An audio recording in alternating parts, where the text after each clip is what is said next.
There was a moment in human history when your tribe could vote you out of existence without a trial, without evidence, without even telling you why. They would scratch your name on a piece of broken pottery, thousands of them, all anonymous, all convinced you were dangerous, and then you would have to leave.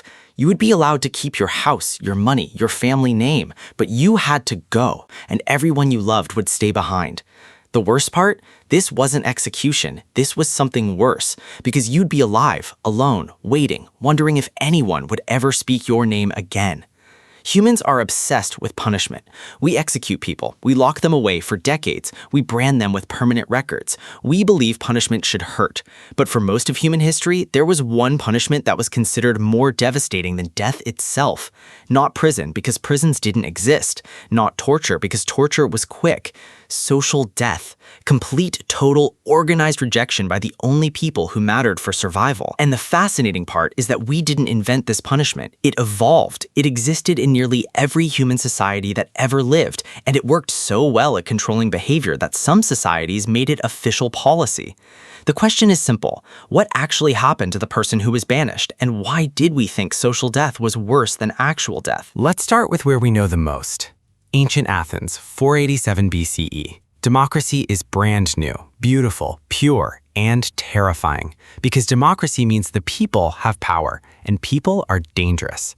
Athenian lawmakers understood something psychological that modern society has forgotten. The best way to control a population isn't harsh punishment, it's the fear of rejection. So they invented ostracism. Here's how it worked. Once a year, the assembly would vote on whether to hold an ostracism. If they said yes, citizens would gather in the agora, the central marketplace, and each person would scratch the name of one person onto a piece of broken pottery. The pieces were called ostraca, plural, ostraca. Broken pots, garbage. That's what the voting tokens were made from. They were literally garbage voting for you to be removed. If 6,000 votes were cast against the same person, they lost, but not in a normal way. They didn't go to prison, they were exiled. 10 years outside Athens, outside their home, outside their city. And here's the thing that made it worse than execution. They could come back. After 10 years, you could return. Your property was waiting, your status was waiting, your citizenship was waiting, but everything else was gone. Your friends had moved on, your rivals had won, your family had aged a decade without you, your wife had probably remarried, your children barely remembered your face. They didn't execute them Themistocles, they didn't kill Aristides, they didn't even accuse them of crimes, they just decided to stop letting them exist within the community. And the cruelest part was that ostracism required no evidence, no trial, no public accusation. You could be exiled for being too popular, too successful, too threatening to the balance of power. There's a story about Aristides the Just, a man so morally upright that legend says people nicknamed him the Just. An illiterate citizen walked up to him in the agora and asked him to scratch the name onto a piece of broken pottery. Aristides didn't recognize him, so he asked, "What has this person done to you?" The man replied, "Nothing. I've never even met him, but I'm tired of hearing everyone call him the Just." Aristides took the shard and wrote his own name. He ostracized himself, and he was accepted. Nobody even voted against his decision to leave. His unpopularity was so obvious that exile became voluntary. But ostracism in Athens is actually the civilized version of something much more primitive and much more brutal. Hunter-gatherer societies, the way humans lived for roughly 200,000 years, didn't have voting systems. They didn't have formal trials, but they had something darker: indefinite banishment. Anthropologist Christopher Boehm studied over 60 different hunter-gatherer societies across 3 continents. He found a consistent pattern. Gossip first. If someone was being selfish or domineering, the group would talk about it, spread word, social pressure through whispered judgment. If gossip didn't work, shame came next, public ridicule, making fun of the person in front of everyone, deliberately humiliating them until they understood the group's disapproval. If shame didn't work, shunning began. The group would ignore the person, not feed them with hunted game, not invite them to gather, not speak directly to them, treat them like air. And if shunning didn't work, if the person continued their selfish behavior despite complete social rejection, the tribe did something radical. They forced them to leave, permanently. Indefinite banishment meant exile without a return date. You had to survive alone in a world where humans can't survive alone. And here's the neurobiology of why this was considered worse than death. Researcher Kipling Williams has spent decades studying what social rejection does to the human brain. His findings are disturbing. When you're ostracized, when your group decides you don't matter, your brain experiences it like physical pain.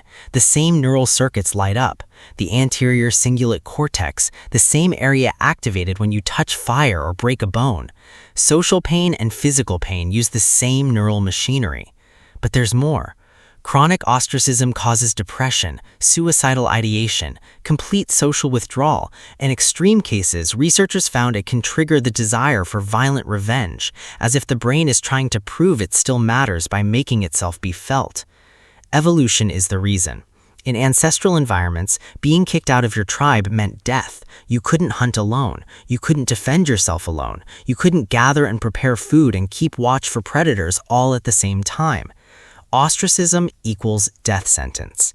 So humans evolved to feel social rejection as if it were a mortal threat. Your brain doesn't distinguish between the group decided to kill you and the group decided to stop including you. Both activate the same primal alarm. This is why indefinite ostracism could be worse than execution. Execution is over. Ostracism is waiting. It's wondering. It's the possibility that you might see your tribe again, but knowing they've decided you won't. So what happened to the people who were ostracized? Here's the uncomfortable truth about social death. Sometimes they came back. The Athenians would occasionally vote to restore someone after exile. The person would return to a changed city. Their rivals had been ostracized too. Their family had moved on, but they were allowed back. More often, they didn't come back. Historical records show that some people died in exile. Some were killed by enemies they'd made during their time of power. Some settled in other cities and built new lives where no one knew they'd been exiled. Some came back for a few years before dying in relative obscurity. But a few, the really ruthless ones, used exile as an opportunity. They came back with armies. Themistocles, after being ostracized, fled to Persia, then threatened Athens. Aristides came back and helped defend the city against Persian invasion. His exile had made him a symbol of justice to the people. The people who were ostracized didn't cease to exist. They just existed outside, in the margins, outside the protection of the group. And because that's where the truly ambitious people lived, banishment sometimes became the path to power. Here's what this reveals about us. Social rejection isn't a modern invention. We didn't invent cancel culture. We didn't invent the idea that a group can vote someone out of existence. We just invented transparency. In ancient times, ostracism was official. Everyone participated. Everyone understood what was happening. Today, ostracism happens in silence. Gossip, unfollowing, not liking posts, being excluded from invitations nobody mentions. You might never know you've been ostracized until you realize nobody talks to you anymore. The mechanism is ancient, the fear is evolved, the pain is real.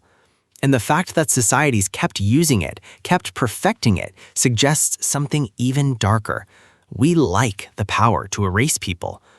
Ancient Athens believed it, medieval Europe believed it, modern social media believes it. The form changes, pottery shards become tweets, one tribe becomes the internet, but the practice stays the same. We gather, we vote, we ostracize. And somewhere, someone is learning what social death feels like. They're wondering if they'll ever be invited back. Spoiler, most of the time, we don't invite them back. We just forget them, which might actually be worse.